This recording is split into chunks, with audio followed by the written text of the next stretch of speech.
저는 오늘 창세기 강의 제4강 범죄한 인간과 하나님의 구원이라는 제목으로 말씀을 선포하겠습니다. 이 창세기 3장은 특별히 인류에게 있어서 인류의 죄의 기원이 무엇인가를 알려주는 장입니다. 여러분, 이 죄에 대해서 이야기하는 게 정말 힘들잖아요. 그렇죠? 죄에 대해서 누군가와 이야기 나눠보셨나요? 혹시? 이 자리에 죄에 대해서 누군가와 이야기 나눠본 경험 있으세요? 그런데 우리 기독교인들은요, 죄에 대해서 반드시 누군가와 이야기를 해야 되는 사람입니다. 왜 그럴까요? 주님께서 세상 끝날까지 우리와 함께 계시겠다고 하셨는데 그 앞에 전제 조건이 있어요. 뭡니까? 바로 예수님께서 교회에게 맡기신 그 대위임 명령, 어디로 가라고요? 모든 민족들에게 가서 복음을 전하는 그 복음 선포의 대위임 명령이 모든 교회들에게 있는 것입니다. 그런데 이 대위임 명령이 교회라고 하는 이 공동체, 건물에게 주신 게 아니잖아요. 공동체에게 주셨고 각 사람에게 주신 거예요. 그래서 특별히 이 기독교인들은 어디 가나 인류의 첫 번째, 우리는 바로 죄인입니다부터 시작되는 거예요. 여러분 혹시 사형리라는 거 들어보셨어요? 길거리 가다 보면 이렇게 사형리라는 조그만 거 있잖아요. 그게 원래 오형리였다는 거 아세요? 원래는 오형리였어요. 맨 앞에 뭐냐면 당신은 죄인입니다부터 시작을 했는데 계속 당신은 죄인입니다가 시작이 되니까 어떻게 사람들이 읽어보질 않는 거예요. 그래서 당신은 죄인입니다를 뺐어요. 그래서 하나님은 당신을 사랑하십니다부터 넣은 거예요. 그러니까 사람들이 어때요? 좀 더 부드럽게 받아들이겠죠. 여러분, 하나님께서 여러분들 사랑하십니까? 아멘입니까? 네, 하나님께서 여러분들을 사랑하십니다. 그런데 하나님께서 여러분들을 왜 사랑하실까요? 특별히 하나님께서 여러분들을 자신의 형상과 모습대로 만든 하나님과 가장 유사하게 닮은 존재들로 만드셨기 때문에 그래요. 그런데 그 존재들이 이제 하나님 앞에 죄를 저지르는, 범죄하는 것이 오늘 이 창세기 3장에 나옵니다. 우리 지난주에 하나님께서 이 땅에 세우신, 인간을 만들고 그 다음에 이 땅에 무엇을 세우셨다고 그랬죠? 가정을 세웠다고 그랬죠. 가정을 세우고 또한 예수께서 이 땅에 오셔서 복음을 선포하고 죽으시고 부활하신 뒤에 오순절 마가의 다락방에 성령께서 임하심을 통하여서 어떻게 해요? 예수님 계시는 동안에 잉태되었던 교회가 이제 세상 밖으로 나오는 그 역사가 일어납니다. 그래서 예수님께서는 교회를 탄생하게 하셨고 하나님께서는 사람을 만드셨습니다. 그리고 가정을 만드셨습니다. 인간이 필요해서 달라고 한 게 아니죠. 하나님께서 보시기에 인간이 어떻게 해요? 홀로 있는 게 좋지 않아서 돕는 자, 그렇죠? 돕는 배필로 아내를 주셨습니다. 그러니까 가정은 바로 하나님께서 세우신 것이고 또한 하나님께서 이 땅에 주시는 가장 축복된 그러한 공동체가 가정이라고 할 수가 있습니다. 그런데 이제 오늘은 그 가정의 구성원인 이 남자와 여자가 하나님 앞에 어떠한 범죄를 저질렀는가 그거를 보여주고 있습니다. 우리는 죄에 대해서 또한 깊이 생각을 해봐야 돼요. 받은 은혜를 깊이 생각하려면 죄에 대해서 깊이 생각해야 되겠죠. 여러분, 죄라는 것을 없애버리고 예수 그리스도의 십자가의 보혈의 은혜와 부활하심이 우리에게 크게 은혜와 감사로 다가올 수 있을까요? 그렇지 않습니다. 죄가 가장 크고 깊숙하게 죄를 우리가 깨닫고 그것을 묵상할 때 우리 안에 더 큰 은혜가 생기게 되는 겁니다. 왜냐하면 우리가 절대로 할 수 없는 죄의 문제를 예수님께서 해결하셨기 때문이에요. 자, 그러면 여러분들이 창세기를 많이 읽어보신 분도 있고 조금 읽어보신 분도 있는데 오늘 창세기 3장 처음 읽어보신 분 계세요, 여기? 창세기 3장을 처음 읽어봤다. 아담과 이브가 범죄를 저지르는 걸 처음 보았다. 이런 분들은 오늘 이 안에 없으실 텐데 요즘에 세상 사람들도 어때요? 아담과 이브의 이야기를 거의 다 알아요. 공부를 좀 한 사람들은 다 알아요. 믿든지 안 믿든지 알기는 알아요. 네. 선악과를 먹었다 정도까지는 다 알아요. 그러면 여러분, 과연 이 인류가 첫 번째 저지른 죄가 무슨 죄인지 우리는 좀 한번 알아봅시다. 무슨 죄죠? 그것은 바로 불순종의 죄입니다. 하나님께서 먹지 말라 하셨는데 그것에 불순종하고 먹었죠. 그것이 바로 불순종의 죄예요. 사람은요, 사실 우리 어릴 때 여러분 어린아이들이 맨 처음 저지르는 죄가 뭔지 아세요? 맨 처음 저지르는 죄. 거짓말, 누굴 때리고 이런 게 아니라 불순종이에요. 불순종. 여러분, 저는 아이를 길러보지 않았는데 아이를 길러보신 분들, 우리 어머님, 아버님들 어때요? 맨 처음에 아이가 언제 맨 처음에 맞아요? 엄마 말 안 들을 때 처음 맞잖아요. 아빠 말 안 들을 때. 이거 하라고 그러는데 안 해 그러죠. 이거 못 사준다고 그러는데 끝까지 사달라고 불순종하잖아요. 그래 본 적이 있으시죠? 없어요? 대단하신 분들인데 어머님, 아버님께 여쭤보겠습니다. 네, 정말 그런 적이 있는지 없는지. 이처럼 우리가 어린아이, 갓난아이도요, 뭔가 자아가 생겨요. 나의 어떤 고집이 생겨요. 나의 어떤 고집이 생기기 시작하면 그때부터 어때요? 불순종하는 거예요. 부모님 말씀에 불순종하고 세상의 어떤 룰, 공공장소에서 조용히 해야 된다는 것도 어때요? 아이들은 부모님이 얘기를 해줘도 어때요? 막 울고 뛰어다니고 전혀 아랑곳하지 않죠. 자기 욕심대로, 자기 마음의 고집대로 하는 거예요. 이것이 바로 불순종입니다. 그러니까 사람의 죄는요, 처음부터 불순종에서 시작돼요. 사탄의 죄는 처음부터 무엇으로 시작됩니까? 사탄도 처음부터 불순종으로 시작하죠. 그렇죠. 하나님 앞에서 덮는 그룹이었던 이 사탄은 하는 일이 뭐냐면 하나님께 영광 돌리는 거예요. 하나님께 영광을 돌리고 하나님의 그 보좌 앞에서 하나님께 영광 돌리고 가장 영광스럽게 만들어야 되는 그 역할을, 그 임무를 가진 게 덮는 그룹들이었어요. 그런데 그 중에 하나였던 이 사탄이 어떻게 돼요? 내가 지극히 높으신 분의 그 위치로 가겠다라고 불순종하기 시작합니다. 하나님께 영광을 돌리라고 능력을 줬더니 그 능력을 가지고 내가 지극히 높으신 하나님만큼 내가 올라가겠다라고 불순종하는 거예요. 그래서 사탄도 불순종에서 시작됩니다. 그러니까 모든 죄의 근원은 이 불순종이에요. 오늘 특별히 사탄은 이 뱀이라고 하는 동물에게 들어가는 걸 볼 수가 있습니다. 여러분, 뱀이 사탄인가요? 뱀이 사탄이에요? 뱀은 그냥 하나님께서 창조하신 창조물이에요. 그런데 오늘 성경에서는 뭐라고 그래요? 뱀이 그런 창조물들 중에서 가장 간교한 짐승이었다. 이렇게 이야기합니다. 그러니까 간교하다는 건 뭐냐면 간사하고 교만하다는 뜻이거든요. 그러니까 머리가 굉장히 지혜로웠다는 걸 우리가 알 수가 있어요. 그런데 사탄이 그 뱀을 이용해가지고 이 이브를 유혹을 하는 거예요. 그래서 이 사탄이 뱀에게 들어가서 사탄이 이브에게 가장 약한 부분을 공격하는 거예요. 자, 그래서 오늘 저희는 이 한번 말씀 속에서 사탄의 전략에 대해서 한번 살펴볼게요. 여러분, 사탄이 우리를 죄를 짓게 하는 전략이 있어요. 사탄은 아주 머리가 좋은 존재입니다. 그래서 사탄의 첫 번째는 뭐냐면 불순종과 거짓말로 사람을 넘어뜨리는 거예요. 사람을. 자, 여러분, 성경에 보면은 사탄을 무엇이라고 이야기하냐면 거짓의 아비라고 얘기합니다. 거짓의 아비. 제가 한번 말씀드렸지만 성경에서 이 아버지라고 하는 건 뭐예요? 어떤 것의 기원을 얘기하는 거예요. 그러니까 우리가 하나님 아버지 그러면 우리 생명의 기원은 우리 하나님 아버지시다라고 이야기하는 거예요. 그런데 거짓의 아비는 누구라고요? 사탄입니다. 그러면 거짓의 첫 번째 시작이 누구라고요? 사탄이에요. 그 이유가 오늘 성경 말씀에 나옵니다. 자, 한번 오늘 성경 말씀 다시 한번 보겠습니다. 자, 그래서 이제 1절 말씀 볼게요. 3장 1절 말씀. 그가 여자에게 이르되 참으로 하나님께서 말씀하시기를 너희는 동산의 모든 나무에서 나는 것을 먹지 말라 하시더냐 하니. 자, 지금 사탄은 지금 이 이브를 어떻게 하는 거죠? 우리는 조금 어려운 말로 기만이라고 해요. 자, 기만한다는 것은 뭡니까? 알면서도 모르는 척 하는 거고요. 그리고 모르면서도 아는 척 하는 거예요. 그러니까 쉽게 말해서 눈속임을 하고 눈 가리고 아웅 하는 거예요. 네. 다른 사람을 쓰러뜨리기 위해서. 그것을 우리는 기만이라고 해요.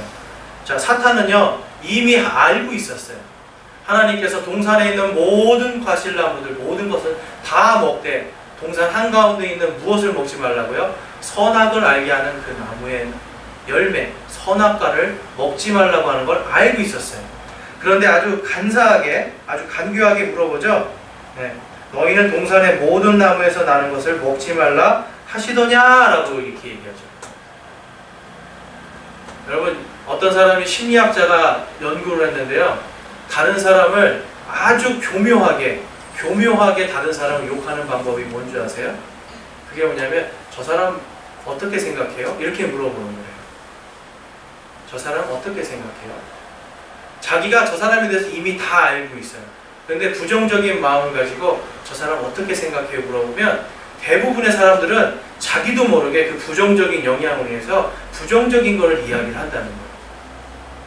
여기서 지금 뱀은요, 어때요? 사람을 속이고자 하는 악한 마음을 가지고 지금 이브에게 물어보는 거예요. 야, 하나님께서 너희가 동산에 있는 모든 나무 과실을 먹지 말라고 하시더냐? 라고 물어보는 거예요. 그러니까 이 이브는 어때요? 순수했잖아요. 순수하니까 어때요? 그대로 그냥 그거에 말려 들어가는 거예요. 그래서 여기에서 보면 사탄의 첫 번째 전략은 기만입니다. 예수님을 사탄이 예수님을 3번 시험하잖아요. 그때도 어때요? 사탄은 하나님의 말씀으로 시험을 하거든요. 말씀의 진정한 의미를 알면서도 어떻게 해요? 그걸로 예수님을 쓰러뜨리려고 했어요. 이것은 사탄의 처음부터 그리고 마지막까지의 전략입니다. 여러분, 그러기 때문에 우리가 항상 깨어서 기도하고요, 정신을 바짝 차려야 돼요. 사탄은 이렇게 뱀 속에도 들어갈 수 있듯이 사람의 마음 속에 있는 악을 이용해서 사람의 입을 통해서 여러분들을 얼마든지 쓰러뜨릴 수가 있어요. 그래서 여러분, 이 사탄이 하는 이 기만이라고 하는 이 전략을 여러분들은 계속해서 깨어서 넘어가지 않도록 노력해야 됩니다. 자, 그 다음 말씀 보겠습니다. 그 다음에 우리 4절 말씀에 보면 뱀이 여자에게 이르되 너희가 절대로 죽지 아니하리라 라고 말씀합니다. 자, 이것은 무엇입니까? 지금 사기치는 거예요. 사기치는 거예요. 거짓말이 아니라 이거는요, 사기예요. 자, 이 뱀이 지금 이야기하고 있지만 사탄은 지금 어때요? 분명히 너희가 이걸 먹으면 죽는다는 걸 확실히 알고 있었어요. 그럼에도 불구하고 이 여인에게 너네 죽지 않아 라고 지금 사기를 치는 거예요. 그러니까 어떻게 됩니까? 여자는 그것에 넘어가는 거죠. 우리가 여러분 사탕발림을 해요. 사람들이, 특히 어떤 사람들이 사탕발림을 하죠? 사기치는 사람들이에요. 예수님의 말씀을 처음에 전하던 이 초대교회의 사도들과 성도들은요, 사탕발림을 하지 않았어요. 그들은 성경 말씀 있는 그대로 너희들은 죄인이다 부터 시작하는 거예요. 회개하라, 하나님의 왕국이 가까우노라 라고 예수님께서 선포하셨죠. 그리고 침례 요한도 그것을 선포하였죠. 심지어는 어떻습니까? 바리새인들과 서기관들과 이런 율법학자들, 종교 지도자들에게 예수님이나 침례 요한은 어떻게 했어요? 그들을 욕했어요. 이 독사의 자녀들아, 우리나라 말로 바꾸면 이 독사 새끼들아, 욕을 하는 거예요. 왜 그랬어요? 그들이 정말 그런 독사와 같이 그 안에 간교한 악이 가득 찼기 때문에 예수님은 그냥 어떻게 직설적으로 이야기하는 거예요. 초대교회 성도들도 복음을 전할 때 직설적으로 얘기했어요. 간교함이 없이 직설적으로 얘기했어요. 그렇기 때문에 우리는 때로는 복음을 가지고 사탕발림을 하는 사람들이 있고요. 여러분들이 어떤 필요나 이런 것들을 가지고 사탕발림을 하는 사람들이 있어요. 뭔가가 굉장히 잘 될 거야. 굉장히 잘 될 수 있을 거야. 이것을 너가 투자하면 정말 큰 돈을 벌 수 있을 거야. 막 이런 사탕발림을 하는 게 있어요. 여러분, 결코 하나님께서 주신 것 외에 다른 거를 가지려고 하면 반드시 이 사탄의 이 사기 전략에 말려 들어가는 거예요. 그러니까 여러분, 이러한 사탄의 사탕발림에 놀아나시면 안 됩니다. 이 사탄의 별명이 사탕이래요. 사탄의 별명이 사탕. 네. 입에다 사탕 쏙 넣어주고 오로로로 깍꿍 하면서 어떻게 속여먹는 거예요. 네. 그러니까 여러분, 사탄이 주는 사탕을 낼름 먹으면 안 되는 거예요. 그런데 오늘 이브는 그거를 낼름 먹습니다. 자, 그건 조금 이따 하고요. 그 다음으로 사탄의 전략은 무엇이냐면 사람이 불순종하고 거짓말하게 거짓 증언을 합니다. 거짓 증언. 우리 10계명에도 맨 마지막에 있는 게 뭐예요? 거짓 증언하지 말아라. 여러분, 거짓 증언은 언제 하는 거예요? 다른 사람을 망가뜨리기 위해서 하는 게 거짓 증언이고, 나는 살고 쟤는 죽이기 위해서 하는 게 거짓 증언이에요. 그러니까 이 거짓 증언은요, 사실 생명하고도 더 많이 관련이 돼 있어요. 그래서 이 사탄은요, 거짓 증언을 통해서 어떻게 이야기를 하냐면, 만약에 너네가 이것을 먹는 날에, 우리 5절 말씀입니다. 너희 눈이 열리고 너희가 신들과 같이 되어 선악을 할 줄을 하나님이 아시느니라 하니라고 이야기합니다. 자, 하나님은 지금 아담과 이브에게 선악을 알게 하는 재판의 권한을 주지 않으셨어요. 그렇죠? 선과 악을 아는 건 누가 아는 거예요? 재판관이 아는 거예요. 선과 악을, 우리가 다른 사람을 정죄할 때 그 정죄가 나쁜 거라는 걸 알고 있잖아요. 그게 왜 그렇습니까? 그것을 정죄하고 판단하는 분은 오직 하나님 한 분이시기 때문에. 악한 자가, 우리같이 악한 자가 어떻게 악한 자를 정죄할 수 있겠습니까? 마찬가지예요. 여기서 지금 하나님께서는 인간에게 처음에 너희가 판단하고 심판하라고 하는 명령을 주신 적이 없어요. 무엇을 하라고 했어요? 다스리고 정복하고 그리고 가꾸고 관리하고, 그렇죠, 지키라고 말씀하셨어요. 그러니까 쉽게 말해서 하나님의 청지기역을 맡겨주신 거예요. 하나님의 종으로서 보내주신 거예요. 그럼에도 불구하고 이들은 어떻게 합니까? 이 여인은 너희 눈이 열리고 너희가 신들과 같이 되어서 선악을 할 줄을 하나님이 아시느니라 라고 하는 이 거짓 증언에 넘어가요. 자, 여러분, 이 구절을 지금 창세기 3장, 2장과 3장 아무 곳에서 다 봐도 하나님께서 인간에게 이런 말씀을 하신 적이 없어요. 그렇죠? 하나님께서 너희가 이거 먹으면 눈이 열리고 선악을 알게 될 거야, 이런 말 하신 적 없죠. 그냥 하나님은 먹지 말아라 라고 했어요. 그런데 사탄은 그걸 가지고 거짓 증언해서 너희 눈이 열리고 너희가 신과 같이 되어서 뭐냐면 하나님같이 된다는 거예요. 여러분, 이들이 선악과를 먹고 눈이 열린 건 맞죠? 그런데 신처럼 됐습니까? 아니죠. 더 비참한 꼴로 돌아가는 거예요. 신들은 영들이고 그 영들은 불멸의 존재들이에요. 어떤 주석서에 보면 여기 있는 신들을 이제 타락한 천사들이 이 땅으로 내려온 타락한 천사들을 이 이브와 아담이 보았기 때문에 그들은 이미 그 천사들을 신들로서 보고 있었을 거다라고 하는 주석서들이 있어요. 그런데 그게 중요한 것이 아니라 지금 이들은 이 사탄은 거짓 증언을 통해 가지고 이들을 유혹하고 있는 거예요. 근데 여러분, 우리 마음속에도 혹시라도 어떤 거짓 증언을 하려고 하는 이러한 마음이 있다면 우리 그런 거 내려놔야 됩니다. 근데 여러분, 이 형제들을 키워보신 분들 알고, 저도 형제 가운데서 자랐거든요. 그럼 대부분 어떻게 해요? 형이 잘못했는데 형들은 대부분 어떻게 해요? 동생, 제가 잘못했다고 거짓 증언하잖아요. 누가 그랬어? 제가 그랬어요. 동생이 아닌데 형이 그랬어요.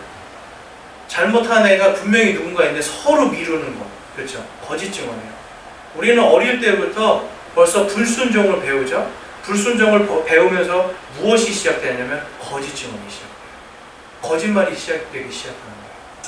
그래서 여러분, 이 사탄은요, 철저하게 기만하고 사기치고 거짓 증언하게 만듭니다. 본인이 그것의 아비이기 때문에. 그래서 여러분, 우리는 이 사탄의 계략에 넘어가면 안 되고요. 자, 그럼 다음은 인간이 어떻게 넘어갔는가 우리 한번 보겠습니다. 인간이 어떻게 타락했는가. 인간은 마찬가지로 여러분들에게 아까 서두에 말씀드린 것처럼 불순종 때문에 타락한 거예요. 뱀은 어떤 존재였습니까? 당시에 뱀은 아담이 다스리였고 아담의 말에 순종해야 되는 존재였어요. 뱀은. 그럼에도 불구하고 이브는, 아담과 이브가 같이 사역을 했잖아요. 서로 돕는 배필로서 이 에덴 동산을 가꾸고 지키는 역할을 했는데, 그럼 결국은 뭐예요? 이브도 뱀을 다스리고 정복하는 존재일 수밖에 없어요. 근데 어떻게 돼요? 다스리고 정복해야 되는 존재에게 그 말을 귀담고 그 말에 넘어가 버리는 거예요. 순간적으로 하나님을 보지 않고 자신의 유익을 보기 시작하는 겁니다. 그래서 자기 눈에 보이는 대로 자기의 감정대로 그 순간을 판단하기 시작해요. 그래서 자, 사탄이 이렇게 얘기하죠. 하나님께서 이르시되 너희는 그것을 먹으면 모든 나무에서 나는 것을 먹지 말라 하시더냐. 그러니까 2절에 여자가 우리가 동산의 나무들의 열매는 먹어도 되나 동산의 한가운데 있는 나무의 열매에 관하여는 하나님께서 이르시되 너희는 그것을 먹지도 말고 만지지도 말라 너희가 죽을까 염려하노라 하셨느니라 하매라고 이야기합니다. 지금 뭐를 이야기하냐면요, 사탄의 기만에 지금 철저하게 넘어가고 있는 거예요. 지금 분명히 하나님께서는 먹으면 죽는다라고 이야기했어요. 그런데 하나님은 만지지 말라는 말은 사실 하지 않았어요. 그런데 여자가 어떻게 됩니까? 이 사탄의 기만에 그대로 넘어가가지고 너희가 죽을까 염려하노라 라고 했다라고 하는 거예요. 만약에 철저하게 하나님의 말씀에 순종하는 마음이 있었으면 있는 그대로 이야기했겠죠. 우리가 이걸 먹으면 반드시 죽을 것이다 라고 얘기해야 되는데 하나님의 말씀에 순종하지 않는 마음, 이 작은 불순종이 싹 들어가니까 이게 맞는 말인 것 같지만 틀린 말이잖아요. 그렇죠? 너희가 죽을까 염려하노라 라고 하나님의 말씀을 자기가 마음대로 싹 바꿔버리는 거예요. 그래서 사탄의 기만에 놀아납니다. 그 다음은 뭐냐면 욕구를 이기지 못해요. 여자가 보니 그 나무가 먹기에 좋고 눈으로 보기에 아름다우며 사람을 지혜롭게 할 만큼 탐스러운 나무이므로 그녀가 그 나무의 열매를 따서 먹고 자기와 함께 자기 남편에게도 주매 그가 먹으니라 라고 이야기합니다. 자, 여기서 보면 여자가 맨 처음에 무엇으로 죄를 저질러요? 무엇으로 죄를 저지릅니까? 눈으로 저지르는 거예요. 눈으로. 이 기본적으로요, 우리 자매님들은, 이 여자분들은 눈으로 죄를 저지르는 게 많아요. 눈으로. 남자들은 아침에 거울 보면 어떻게 한다고 그러죠, 다들? 들어보셨어요? 남자들은 아침에 거울 보면요, 자기 거울을 보면서 똑같은 말을 합니다. 이만하면 괜찮은데? 이렇게 합니다. 여자분들은 어때요? 주름이, 점이, 기미가, 왜 이렇게 안 예뻐? 이렇게 하죠. 무슨 차이인 것 같으세요? 남자는 그냥 이 현실에 만족하고 감사해요. 그런데 우리 여자분들은 특별히 눈으로 먼저 부정적인 걸 보는 거예요. 감사가 아니고요, 눈으로 먼저 판단해요. 눈으로 먼저 판단해요. 어떤 사람이 우스갯소리를 여자가 선악과를 더 크게 많이 비워먹어서 그런데요. 남자는 조금 죄 지은 거다 조금 먹고 여자가 많이 먹어서 그런다고 그러는데 여자는 눈으로 먼저 어떻게 합니까? 죄를 저지릅니다. 그러니까 남자들보다 더 다른 사람을 판단하는 게 굉장히 빨라요. 빨리 보고 어떻게 이 사람 어떻게 이런 판단을 굉장히 잘하는 거예요. 그래서 이 첫 번째로 이 부가 저지르는 죄는 눈으로 죄를 저지르는 거예요. 그래서 뭐라고 얘기하냐면 먹기에 좋고, 여러분 지금 하나님께서 먹으면 반드시 죽겠다고 하는 그거를 지금 보면서요, 쉽게 말해서 독약을 보면서 이게 먹기에도 좋고 눈에 보기에 정말 아름답고 사람을 지혜롭게 할 만하고 탐스럽구나라고 이야기를 하는 거예요. 여러분 이해가 되세요? 먹으면 지금 죽는다는 거예요. 먹으면 죽는데 지금 눈으로 보니까 어때요? 그 실체는 독이잖아요. 독인데 겉모습을 보고 지금 어떻게 해요? 정말 아름답고 탐스럽다라고 하는 탐욕이 들어가는 거예요. 그 탐욕이 딱 들어가니까 어떻게 해요? 자기 욕구를 이기지 못하고 있습니다. 그러니까 어떻게 돼요? 사탄이 너 먹어도 안 죽어 라고 이야기하는 그거에 그냥 넘어가 버려요. 이미 이 여인은요, 눈을 통해서 이미 그거를 다 먹은 거예요. 눈을 통해서 마음에 이거를 먹어야겠다는 탐욕이 딱 들어가고, 내가 하나님과 같이 신과 같이 되겠다고 하는 탐욕이 마음속에 딱 들어가니까 어때요? 사탄이 그냥 톡 치니까 그냥 칵 하고 먹게 되는 거예요. 그래서 여러분, 사탄의 전략을 우리가 잘 알아야 돼요. 사탄의 기만함을 여러분들은 잘 알아야 돼요. 특별히 우리 자매님들, 여자분들은요, 사탄이 여러분들을 무엇으로 유혹하는지 아세요? 보이는 거예요. 아름다운 걸로. 그리고 여러분들의 감정을 어떻게 해요? 감정을 막 뒤흔들어 버려요. 때로는 가장 좋은 것으로. 여러분 좋은 감정이 막 오를 때 조심하셔야 돼요. 좋은 감정이 막 오를 때 어떻게 돼요? 우리가 내가 교만해져요. 교만해지면서 불순종하게 돼요. 그럼 때로는 어때요? 저 바닥으로 깔아서 완전히 어떻게 슬프게 만들어버려요. 우울하게 만들어버려요. 그러면 어떻게 돼요? 에이, 하나님이 어디 있어? 또 하나님 떠날 수도 있어요. 하나님 어떻게 나한테 이럴 수가 있어? 하나님 원망할 수도 있어요. 믿음이 흔들려 버리기 시작해요. 하나님이 진짜 있을까? 그러면서 어떻게 해요? 하나님께서 하지 말라는 것들, 성경에 있는 것을 할 수도 있어요. 제가 예전에 이 우울증 환자들 치료한 적이 있거든요. 그런데 어느 날 보니까 어떤 분이 손에다가 이렇게 자해를 한 게 있어요. 근데 그분이 하는 말이 뭐냐면, 자해를 할 때 자기가 조금 정상일 때는 이게 하면 안 된다라고 하는 걸 분명히 알아요. 그런데 우울증이 확 와가지고 완전히 밑으로 마음이 쫙 가라앉으면 어떻게 되는지 아세요? 아, 이 피를 보면 내가 살아있는 걸 느낄 수 있을 것 같아요. 그래서 여기를 그어가지고 피를 보면서 내가 살아있구나라는 걸 알면서 어떻게 기분이 좋아진다. 기분 좋은 상태로 있는 거예요. 여러분, 사탄은요, 여러분들의 감정을요, 오르락 내리락하게 하면서 극단으로 치닫게 하면서 어떻게 합니까? 자신이 원하는 대로 사람을 마음대로 컨트롤하는 거예요. 그렇기 때문에 그것을 컨트롤 당하지 않으려면 어떻게 합니까? 조종당하지 않으려면 하나님의 말씀을 꽉 붙잡고, 그 다음에 내 마음을 항상 정신을 바짝 들여서, 아, 이거는 사탄이 나를 지금 유혹하는 거구나. 내 마음을 가지고 기만을 하고 있구나. 나에게 지금 거짓 증언으로 나를 속이고 있구나. 이걸 여러분 깨어서 바짝 정신을 차리셔야 돼요. 그러려면 어떻게 됩니까? 기도를 하나님 앞에 날마다 드리면서 정신을 바짝 차려야 돼요. 하나님과의 관계가 끊어지면 안 돼요. 그래서 기도와 찬양과 하나님의 말씀을 읽는 시간들이 골고루 하루 종일 균형 있게 돼야 됩니다. 남자는 어떻습니까, 여러분? 여기에 보면 남자의 죄는 뭐죠? 남자의 죄는 받아먹은 죄밖에 없어요. 먹어봐. 먹은 거예요. 남자들은요, 여러분도 아시는 것처럼 굉장히 즉흥적이고 단순하죠. 네. 이 세상에 어떤 남편이 아내가 이렇게 여기다가 이렇게, 그렇죠? 금방 김치 버무려서 입에 쏙 넣어주면 안 하는 남자가 어디 있어요? 그렇죠? 남자들은요, 이렇게 여자가 딱 주면 해요, 다 그냥. 그렇죠? 되게 단순하고 직설적이에요. 그래서 하나님께서는 어떻게 해요? 남자에게 말씀을 주시면 어떻게 됩니까? 남자는 그걸 그대로 받아서 단순하고 직설적으로 행할 수 있는 존재들이에요. 대신 무엇이냐면, 정신을 바짝 차리지 않으면 순간적으로 생각이 짧아서 그게 확 넘어갈 수 있다는 거예요.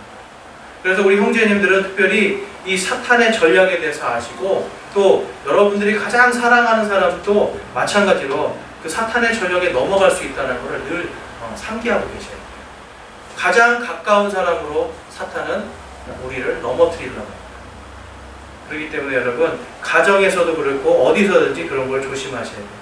그래서 이 사탄과 인간을 조합해 놓으면 결국은 어떤 열매가 나오냐면, 결국은 거짓말과 불순종이에요. 자, 그러면 우리의 죄의 근원이 무엇입니까? 거짓말과 불순종입니다. 그래서 사도 바울은 로마서 3장 4절에 참으로 하나님은 진실하시되 사람은 다 거짓말쟁이라 할지어다 라고 이야기합니다. 사도 바울이 지금 말하는 거 뭐예요? 오직 하나님만이 진실하시고 사람들은 다 거짓말쟁이다 라고 말씀합니다. 제가 전에 한번 말씀드린 것처럼 하루에 사람이 몇 번 거짓말 한다고요? 200번 해요. 200번. 200번은 기본으로 거짓말 하는 게 사람 우리 존재예요. 그런데 진실하신 분은 누구밖에 없으세요? 우리 안에 계신 이 하나님밖에 안 계세요. 하나님은 말씀하신 그대로 실천하시는 분이에요. 그래서 하나님께서 처음에 자신의 형상과 모습으로 인간을 만드셨을 때 뭐라고 하셨어요? 매우 좋았더라라고 이야기합니다. 완벽하다. 완벽한 존재로 하나님께서 만들어주셨는데, 이 완벽한 존재가 하나님께 불순종함으로 인해서 죄가 들어오고 사망이 들어오게 됩니다. 그래서 창세기 5장 1절에서 3절 말씀 한번 보실게요. 창세기 좀 넘겨서 5장 1절에서 3절 말씀입니다.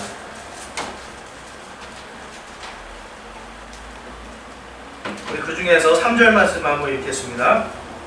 아담이 130년을 살며 자기 모양대로 자기 형상에 따라 아들을 낳아 그의 이름을 셋이라 하였더라. 자, 여기서 보면 하나님께서는 누구의 형상과 누구의 모양으로 아담을 만드셨죠? 하나님 자신의 모습으로 만드셨어요. 5장 1절 말씀 한번 보세요. 이것은 아담의 세대들에 대한 책이라. 하나님께서 사람을 창조하신 날에 하나님의 모양대로 그를 만드시되라고 이야기합니다. 그런데 이렇게 완벽했던 인간이 죄를 저지름으로 인해서 그 다음부터는 누구의 모양대로 만든다고요? 아담의 모양대로. 불완전하고 죄를 짓고 죽을 수밖에 없는 그 모양대로 하나님 이제 사람들이 자녀를 낳기 시작합니다. 그래서 이 로마서 5장 12절에는 이렇게 말씀합니다. 그러므로 한 사람으로 말미암아 죄가 세상에 들어오고 죄로 말미암아 사망이 들어왔나니 이와 같이 모든 사람이 죄를 지었으므로 사망이 모든 사람에게 임하였느니라 라고 말씀합니다. 여러분, 결국은 사탄이 인간에게 무엇을 안겨주었죠? 죄와 사망을 안겨줬어요. 인간의 불순종은 어떤 열매를 맺게 됐죠? 죄와 사망이라고 하는 것을 맺게 됐습니다. 이 죄와 사망이 이 시대, 이 당시에 세상으로 들어와서 어떻게 됩니까? 땅이 저주를 받고 모든 것이 다 어그러지는 것을 볼 수가 있어요. 그래서 우리는 한번 이 죄가 어떻게 큰 영향력을 미치는지 한번 또 보기 원합니다. 첫 번째로 우리 보면 창세기 3장 16절 한번 보실게요. 다시 창세기 3장 16절에 가면 여자에게 이르시되 내가 내 고통과 수태를 크게 늘리리니 내가 고통 중에 자식을 낳을 것이요 또 너의 열망이 내 남편에게 있겠고 그가 너를 다스릴 것이니라 하시고 라고 이야기합니다. 첫 번째로 지금 부부의 관계가 어그러지는 거예요. 부부의 관계가 어그러져요. 처음에는 어떤 관계였죠? 내 살 중에 살이요 뼈 중에 뼈라고 하는, 그리고 하나님께서 어떻게 해요? 돕는 사람으로서 서로가 동등한 위치에서 서로 돕는 위치였는데 죄를 지음으로 인해서 어떻게 됩니까? 관계가 이제 끊어져서 남편이 아내를 지배하게 되는 거예요. 그런데 여러분 잘 아셔야 되는 게 아담만 똑똑했을까요? 이브도 똑똑했어요. 똑똑하니까 아담을 도울 수 있는 거죠. 두 사람이 어떻게 해요? 똑같이 자아를 가지고 동등한 입장에 있던 사람이 갑자기 한 사람이 누구를 지배하게 되니까 어떻게 해요? 집안에 싸움이 나기 시작하는 겁니다. 관계가 서로 사랑하던 관계에서 이제는 지배하는 관계로 바뀌어버립니다. 그 다음에 땅과 인간의 관계가 바뀌어버립니다. 우리 17절 말씀 보실게요. 17절 말씀에 보면 땅은 너로 인해 저주를 받고 너는 평생토록 고통 중에 땅의 소산을 먹으리라 라고 이야기합니다. 자, 땅이 저주를 받으면서 이제 엉겅퀴도 내고 가시덤불도 낸다고 18절에 말씀하고 있죠. 이게 무엇입니까? 아담이 일을 할 때 땅이 아담과 대적을 하면서 엉겅퀴, 잡풀들, 가시덤불들 이런 걸 통해서 농사를 못 짓게 만드는 거예요. 농사 지어보신 분들은 있죠? 농사 지어보셨어요? 농사 지어보셨죠? 뭐가 제일 문제가 돼요? 잡초들, 그 다음에 벌레들, 뭔가 이 농작물들을 죽게 만드는 것들이 항상 문제가 되잖아요. 왜 그래요? 땅이 인간의 죄로 인해서 저주를 받으면서 인간하고 대립관계를 갖게 됩니다. 땅은 어떻게든지 자기가 인간하고 대립관계를 통해서 자기 스스로가 살기 위해서 노력해요. 대표적인 게 뭐냐면 안식년이라는 게 있죠. 7년 동안 밭을 갈고 다 농작물을 기경한 다음에 어떻게 해요? 6년 동안, 7년째에는 놀게 해줘야 돼요. 이게 농사를 지신 분들이 대체로 하는 말씀들 있잖아요. 전년에 지었던 것과 똑같은 거는 다음 해에 전혀 되지가 않잖아요. 농작물. 왜 그래요? 그거에 대한 영양분을 다 빼앗겼기 때문에. 그러니까 이 땅은 쉬어야지 돼요. 근데 인간은 어때요? 땅을 안 쉬게 자꾸 만드니까 서로 싸우는 관계예요. 그래서 땅이 문제가 생깁니다. 그 다음에 24절 말씀 볼게요. 3장 24절 말씀. 3장 24절 말씀은 이같이 그분께서 그 남자를 쫓아내시고 에덴의 동산 동쪽의 그룹들과 사방으로 도는 불타는 칼을 두어 생명나무의 길을 지키게 하시니라 라고 말씀합니다. 인간이 영원히 살까봐. 여러분 처음에 하나님이 인간을 만드셨을 때는 어떤 관계를 원하셨을 것 같아요? 인간이 영원히 살면서 하나님하고 같이 좋은 관계를 맺고 하나님의 일들을 잘 하기를 원하셨겠죠. 그런데 인간이 죄를 짓고 사망이 들어오는 순간 하나님 매몰차게 인간을 내쫓아 버리십니다. 그리고 심지어는 더 살지 못하게, 영원히 못 살게 거기에 어떻게 해요? 화영검과 여기에 보면 그렇죠? 그룹들과 사방으로 도는 불타는 검, 불타는 칼, 이게 화영검이라고 한자로 이야기하는데요. 그래서 그 길을 다 막아버려요. 뭐예요? 죽어라는 소리예요. 이제 죽어라. 그 얘기하는 거예요. 영원히 못 살게 하겠다. 너희는 죽을 존재라는 것을 하나님께서 강력하게 말씀하시는 거예요. 인간과 하나님과의 관계가 완전히 깨져버리는 걸 볼 수가 있습니다. 단순히 우리는 인간이 처음에 죄를 저질렀구나, 그래 선악과 따먹었으니까 그냥 죄 저질렀구나, 이렇게 생각하시면 안 돼요. 모든 것들이 다 깨어지고 부서지는 것이 바로 인간의 죄의 시작부터 일어난 역사입니다. 그런데 놀라운 것은 하나님은요, 이 모든 것을 회복하겠다고 약속을 하세요. 이 모든 것을 회복하겠다. 우리 15절을 한번 가보실게요. 창세기 3장 15절에 가면 하나님께서 이 모든 것을 회복하시겠다는 것을 약속합니다. 우리 함께 읽겠습니다. 내가 너와 여자 사이에 또 내 씨와 그녀의 씨 사이에 적개심을 두리니 그 씨는 내 머리를 상하게 할 것이요 너는 그의 발꿈치를 상하게 할 것이니라 하시고, 이것이 우리가 알고 있는 최초의 메시아 예언입니다. 하나님께서 이 마귀의 모든 권세들, 죄와 사망의 권세, 여기서 뱀의 머리라는 건 뭐예요? 머리는 왕과 권능을 상징하거든요. 뱀, 이 땅을 다스리고 있는 죄와 사망의 권세를 완전히 그 머리를 다 밟아서 깨뜨리시고 하나님께서 승리하심을 통해서 인간들에게, 여자의 씨로 오시는 거잖아요. 인간들에게 구원의 길을 열어놓겠다고 다시 회복을 약속하고 계시는 거예요. 하나님께서는요, 그래서 이사야서 7장 14절에 이것을 정확하게 또 말씀하시죠. 보라, 처녀가 수태하여 아들을 낳고 그의 이름을 임마누엘이라 하리라 라고 얘기합니다. 예수 그리스도의 이름이 임마누엘이죠. 우리와 함께 하시는 하나님. 우리와 함께 하시는 그 하나님. 언제 그분께서 우리와 함께 하시죠? 우리가 예수 그리스도를 믿고 받아들이고 구원받는 그 순간부터 우리와 함께 하십니다. 그러니까 구원받는다는 건요, 지금 창조 시대부터 하나님께서 지금 모든 인류들을 위해서 다시 모든 관계가 회복될 수 있는 길을 미리 다 예비해 주신 것을 이제 우리가 받는 거예요. 구원은 그냥 내가 그냥 구원받았구나 이게 아니고 창조 때부터 하나님의 계획 속에 있었던 것을 내가 거저 선물로 받은 겁니다. 그래서 하나님께서 직접 인간과의 관계를 회복시키러 오시는 겁니다. 창세기 3장 21절 한번 보실게요. 거기에 보면 아주 재밌는 게 나옵니다. 인간들은 하나님을 피해서 처음에 무엇을 만들었죠? 영어로 보면 여기에 에이프론이라고 해서 앞치마를 만들었어요. 나뭇 이파리고. 그래서 앞에만 가렸어요. 돌아서면 어떻게 돼요? 민망한 거 다 보이잖아요. 그런데도 인간은 어떻게 해요? 앞에만 가린 거예요.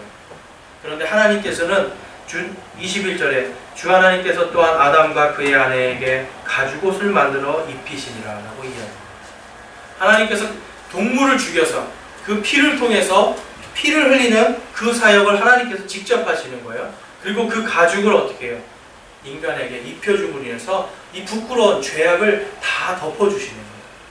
하나님께서는 여러분 그냥 인간은 죄악 가운데 그냥 이렇게 관계를 끊어가지고 에덴 동산에서 내쫓으신 거 아니에요.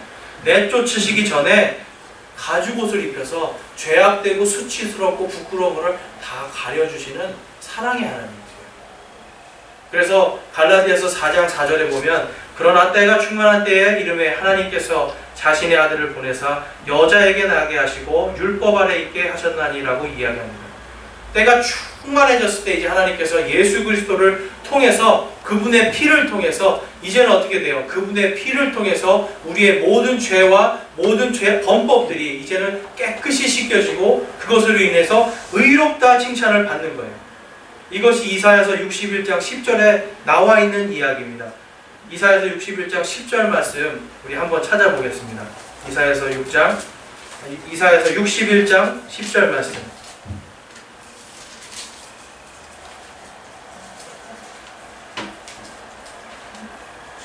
지금 이 이사야서 61장 10절 말씀은 뭐냐면 예수 그리스도를 믿는 지금 신약 시대를 살아가는 우리들에게 하나님께서 주시는 말씀이에요.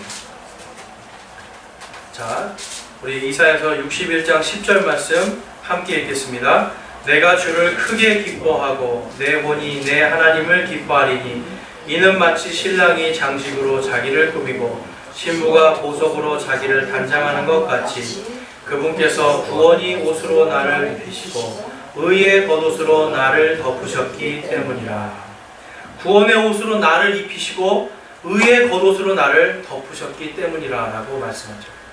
창세기에서 하나님께서 지금 동물을 죽여서 그 피를 흘리게 한 다음에 가죽으로 부끄러운 걸 덮어주셨잖아요. 이거는 임시로 있었던 거예요.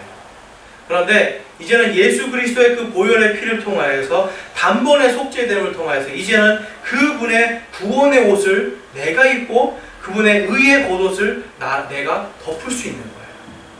그분께서 우리를 위해서 친히 모든 것들을 다 대속하여 주시고 이제 구속하여 주심을 통해서 우리는 모두 예수 그리스도를 믿고 구원받은 사람들은 구원의 옷을 입었고요. 그것뿐만 아니라 위에 겉옷까지 입혀서 우리를 완전히 덮으시니까 어때요?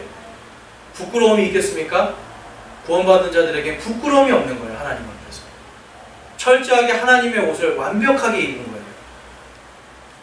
그렇기 때문에 예수님을 믿고 구원받는다라는 건요, 이렇게 구원의 옷을 입고 의의 겉옷을 입고 완벽하게 이제는 하나님과의 모든 관계가 회복되고 부부의 관계가 회복되고 땅과 인간의 관계가 회복되는 것을 의미하고 있는 겁니다. 그것이 완성이 될 때가 언제예요? 예수님께서 재림하실 때. 아직까지 우리는 누더기와 같은 우리의 의를 갖고 있어요. 근데 예수님께서 재림하실 때 하나님께서 우리에게 모든 것들을 회복해 주시겠다고 말씀하고 있습니다. 여러분, 하나님께서는요, 우리에게 그냥 단순히 뭘 주겠다, 내가 뭘 하겠다 이렇게 말씀하시는 분이 아니에요. 왜냐하면 인간이 할 수 없는 걸 아시기에 본인이 직접 오셔서 모든 것을 해결해 주시는 분이에요. 특별히 무엇을요? 생명을 주시기 위해서 십자가를 지고 부활하시고 우리에게 영원한 생명을 약속하셨습니다.